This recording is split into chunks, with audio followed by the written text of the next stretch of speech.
Alors bonjour à tous et bienvenue dans cette deuxième vidéo consacrée aux molécules. Donc cette vidéo fit directement suite à la première vidéo que j'ai sortie sur les molécules. Je vous conseille donc de regarder cette première vidéo avant de regarder celle-ci. Donc dans cette vidéo, on va voir d'autres représentations possibles des molécules. Donc on va notamment parler des formules développées et semi-développées.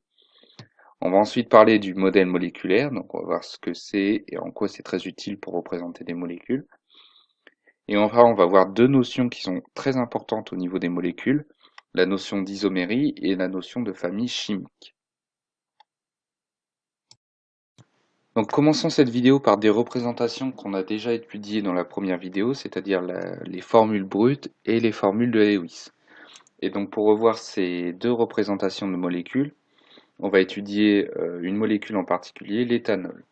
Donc l'éthanol, c'est une molécule qui possède deux atomes de carbone, qu'on peut donc noter C2, 6 atomes d'hydrogène, que l'on peut noter H6, et un atome d'oxygène qu'on a envie de noter O1, mais par défaut, en fait, quand il n'y a qu'un seul atome dans une molécule, on ne met pas de chiffre 1, à la place on met rien du tout, donc on met juste O. Et donc, si cette molécule possède deux atomes de carbone, 6 atomes d'hydrogène et un atome d'oxygène, on peut l'écrire de la manière suivante.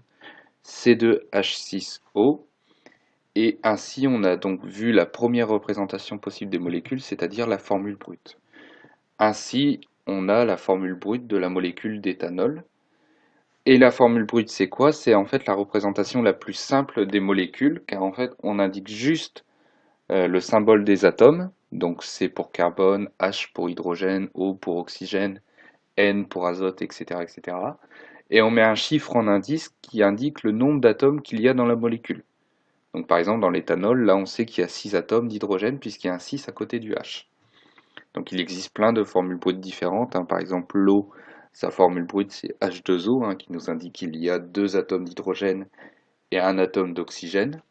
Le dioxyde de carbone, c'est aussi une molécule qui se note CO2 en formule brute. Le méthane, c'est un autre exemple qui s'écrit CH4, etc., etc. Il existe plein de formules brutes différentes.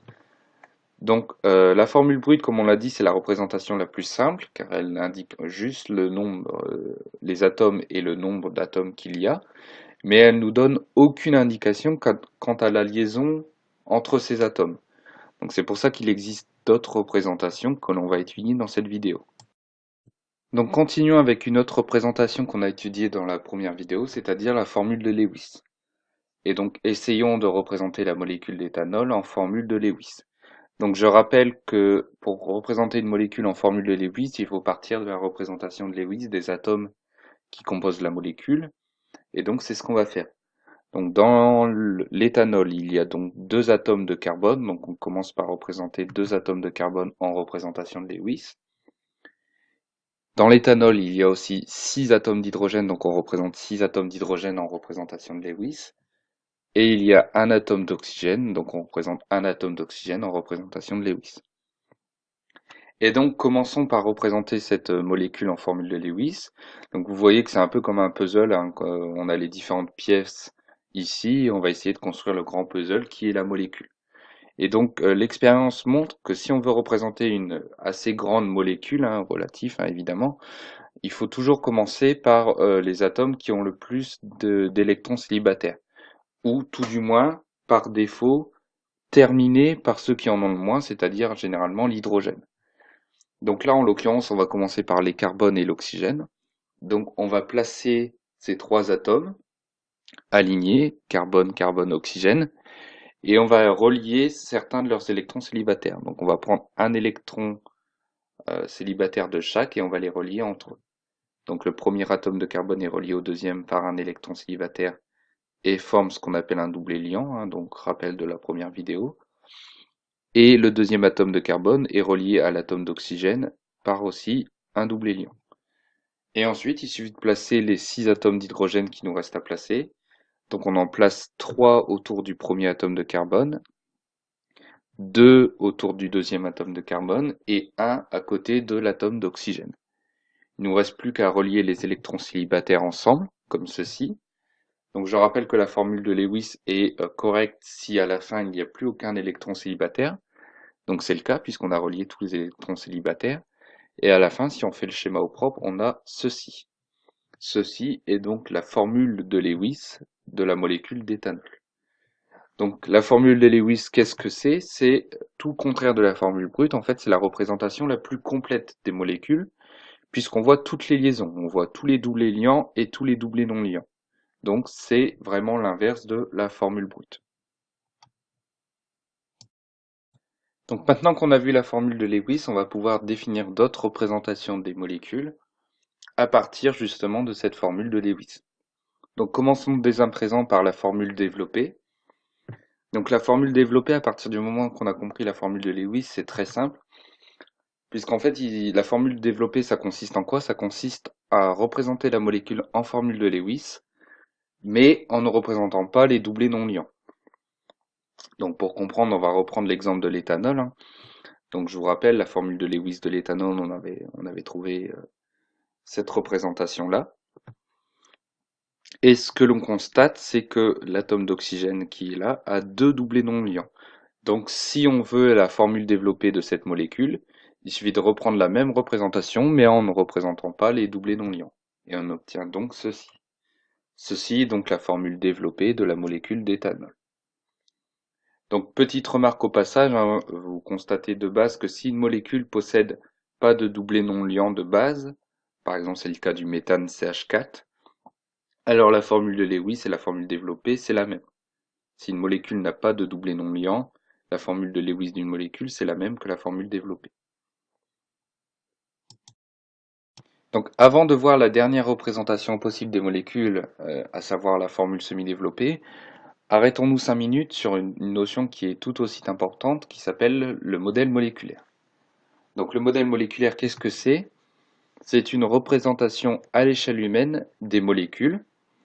Et pour ce faire, pour représenter les molécules à l'échelle humaine, on représente les atomes par des billes colorées. Donc chaque couleur représentera un atome différent. Donc vous en doutez, puisqu'il existe des centaines d'atomes, il existe donc des centaines de billes colorées différentes. Mais vous, en seconde, vous avez surtout besoin d'en retenir que 4. La bille de couleur blanche qui représentera l'atome d'hydrogène, la bille de couleur noire qui représentera l'atome de carbone, la bille de couleur rouge qui représente l'atome d'oxygène et la bille de couleur bleue qui représente l'atome d'azote. Donc il existe d'autres couleurs, hein, comme je l'ai dit, jaune pour le soufre, vert pour le chlore, etc., etc. Mais vous avez surtout besoin de retenir ces 4-là. Et il existe aussi, ce que vous devez connaître, c'est deux modèles moléculaires différents.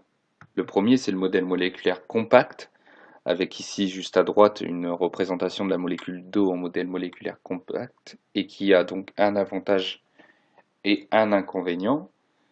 L'avantage, c'est que ça représente les molécules de manière réaliste, hein, hormis le fait qu'il y ait les couleurs, puisque évidemment les atomes n'ont pas de couleur, hein, mais si on pouvait voir les molécules à l'échelle humaine, c'est bien le modèle compact qui représente le mieux ces molécules.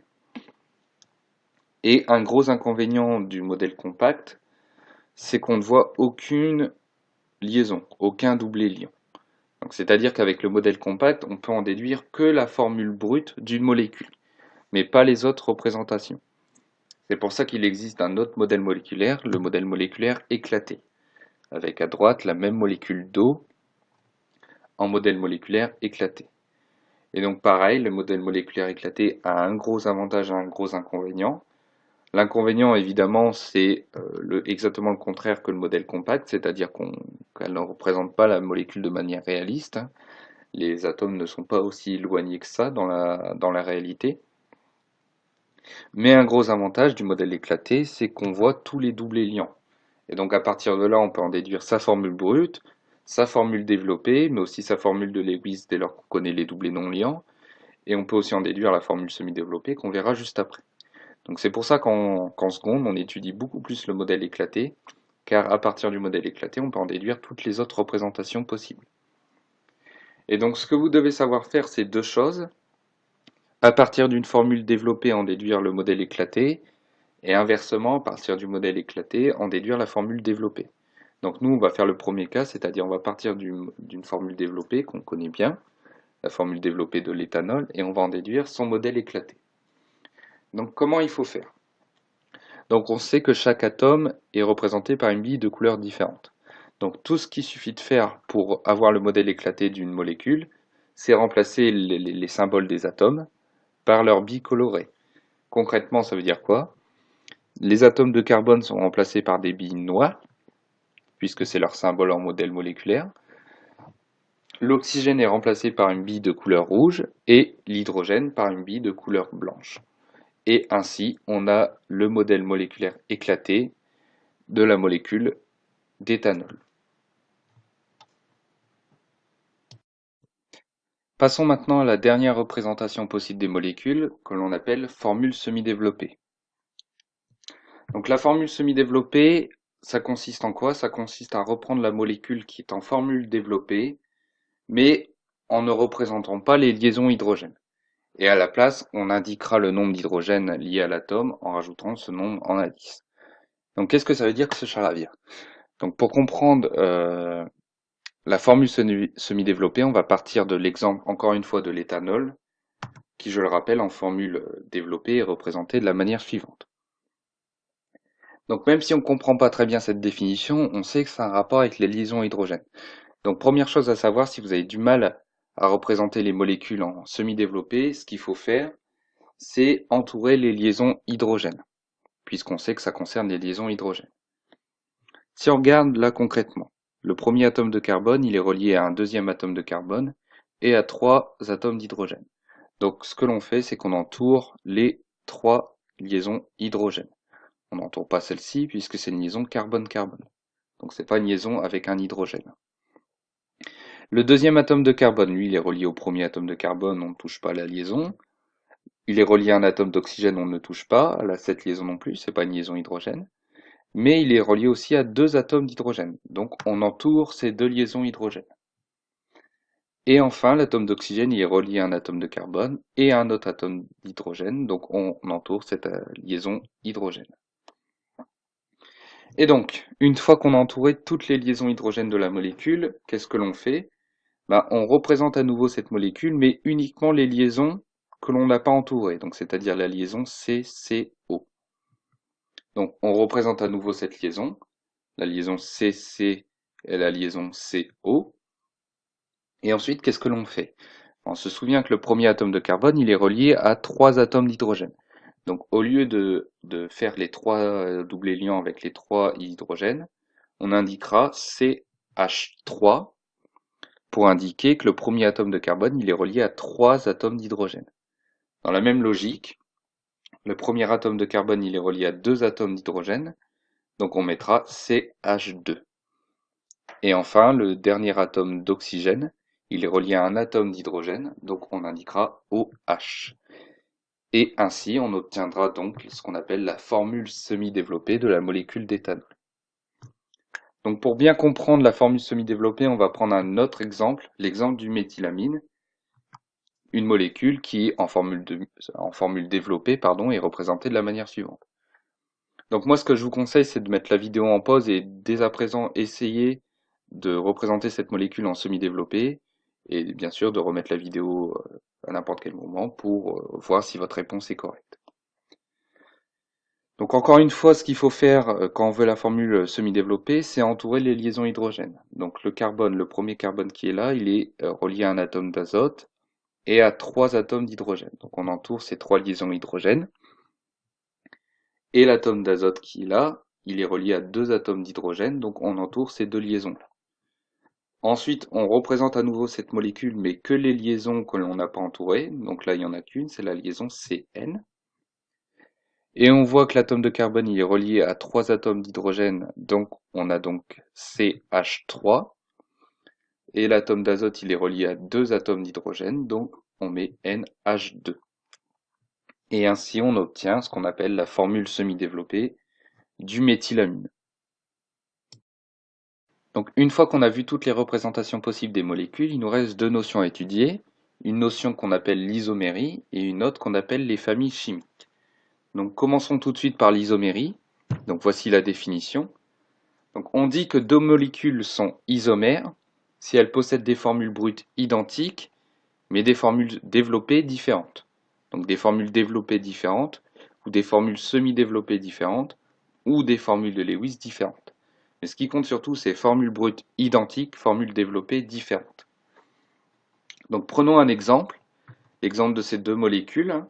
Donc on voit bien tout de suite que ces deux molécules ont deux formules développées différentes. La première, il y a deux atomes de carbone reliés à un atome d'oxygène, donc ça fait CCO. Et la deuxième, c'est deux atomes de carbone et au milieu un atome d'oxygène, donc c'est COC. Donc elles ont bien deux formules développées différentes. Et pourtant, si on regarde la formule brute des deux, la première, il y a deux atomes de carbone, 6 atomes d'hydrogène et un atome d'oxygène, donc sa formule brute c'est C2H6O. La deuxième molécule, deux atomes de carbone, 6 atomes d'hydrogène et un atome d'oxygène, C2H6O. Donc ces deux molécules ont bien des formules brutes identiques et des formules développées différentes. Donc, par définition, ce sont des isomères. Donc c'est exactement ça que vous devez savoir faire en exercice ou en contrôle. On vous donne deux molécules et on vous demande de vérifier si elles sont isomères, tout en rappelant la définition de ce que c'est que deux molécules isomères. Donc généralement, c'est ça qu'on vous demandera. Donc, comparer deux molécules. Si elles ont des formules brutes identiques mais des formules développées différentes, alors ce sont des isomères. Et enfin, une dernière notion à étudier, la notion de famille chimique. Donc j'ai mis 7 familles parce qu'en seconde vous en verrez 7, mais en réalité il y en a plein d'autres. Donc ce qu'on appelle une famille en chimie, c'est l'association de plusieurs atomes dans une molécule et qui donne à celle-ci des propriétés chimiques particulières. Donc qu'est-ce que ça veut dire que ce charabia? Tout simplement, en gros, ça veut dire qu'il y a des atomes dans une molécule et en fonction de comment ils sont arrangés, ça donne à cette molécule des propriétés chimiques différentes. Donc par exemple des températures d'ébullition différentes, de la solubilité différente, etc., etc. Donc on va voir dès à présent cette famille avec 7 exemples de molécules. Premier exemple de molécule, cette molécule. Si on a dans une molécule un atome de carbone qui est relié à un atome d'oxygène, qui est relié à un atome d'hydrogène, si on a ces trois atomes reliés, alors on a une molécule qui fait partie de la famille des alcools. Deuxième exemple, si on a cette molécule où on a un atome de carbone qui est relié à un atome d'oxygène mais par une liaison double, on dira que la molécule fait partie de la famille des cétones. Troisième exemple, si on a ce type de molécule où on a un atome de carbone qui est relié à un atome d'oxygène en double liaison, mais ce même atome de carbone, en plus, il est relié à un atome d'hydrogène, donc ça ne sera pas une cétone, ça sera un aldéhyde. Donc faites attention à ça. Si on a C double liaison O tout court, c'est cétone. Si on a C double liaison O et avec un H en même temps relié sur le C, c'est un aldéhyde. Quatrième exemple, si on a ce type de molécule où on a un carbone qui est relié à un oxygène en double liaison, et en même temps ce carbone il est relié à un oxygène et un hydrogène, on dira qu'il fait partie de la famille des acides carboxyliques. Donc faites attention encore une fois, certains peuvent me dire, mais attends, on a C double liaison O, donc on a cétone, et on a COH, donc on a alcool. Donc finalement on a deux familles, on a cétone et alcool. Mais quand on a les deux en même temps, c'est ni une cétone ni un alcool, c'est ce qu'on appelle un acide carboxylique. Donc finalement, retenez que l'acide carboxylique, c'est un peu comme la fusion d'une cétone et d'un alcool.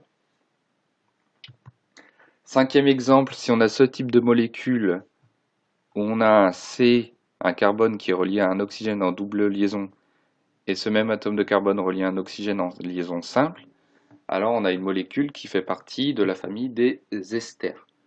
Donc remarquez bien au passage que si on remplace le CH3 qui est là par un H, on retrouve un acide carboxylique. En fait, si après le O qui est là, on a un H, c'est un acide carboxylique. Si on a autre chose qu'un H, c'est un ester. Sixième exemple, si on a ce type de molécule où on a un carbone qui est relié à un azote, alors on dira que la molécule fait partie des amines.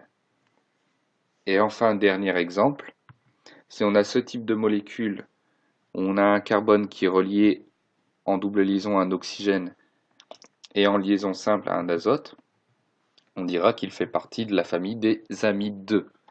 Donc ne confondez pas le terme amineux et le terme amideux. Et une autre remarque au passage, de la même manière que l'acide carboxylique, c'est un peu une fusion entre une cétone et un alcool, l'amideux, c'est un peu la fusion entre une cétone, C double liaison O, et une amineux, CN. Et quelque chose qui est super important par rapport à ces familles, c'est qu'elles ne sont pas à connaître. Ce qu'on vous demandera en seconde, c'est plutôt de savoir les reconnaître. C'est-à-dire qu'on vous donnera une fiche avec toutes les familles, famille des alcools, cétones, aldéhydes, etc., etc., avec toutes les caractéristiques, et on vous dira en contrôle, à partir de cette fiche, reconnaître les familles des molécules. Donc important, hein, ne les apprenez pas par cœur, on vous les donne. Mais par contre, apprenez à reconnaître des familles à partir d'une fiche qu'on vous donne. Donc voilà, cette vidéo sur le chapitre des molécules en seconde est terminée. Donc n'hésitez pas à poser des questions en commentaire si il y a des points que vous n'avez pas compris. Et n'hésitez pas à regarder mes autres vidéos où notamment je corrige des exercices sur les molécules. Merci.